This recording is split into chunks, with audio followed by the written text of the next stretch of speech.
a couple of stories. First of all, the first time I heard about him, I rode by and I happened to see a sign out in one of the older locations.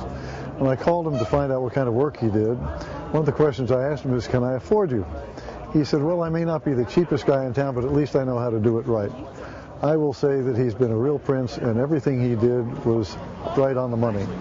One of my favorite stories, however, is we used to drive down to have the car serviced even for an oil change. I wouldn't take it anywhere else for other than warranty work. And while I was in one day, a couple had purchased a car from one of the dealers, had spent thousands of dollars on a problem that was never solved. He mentioned the story to me. A short time later, these folks walked in to pick up their cars, very long-faced indeed, and they came in and asked Ron if the car was finished.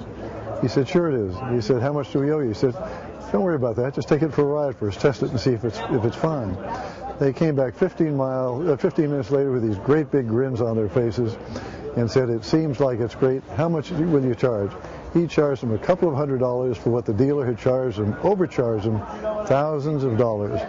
In my considered opinion, the man is a prince among men and deserves all the business you all can give to him. He certainly follows through on everything he says he will do, and he does it in a very professional, timely manner, and very reasonably priced as well.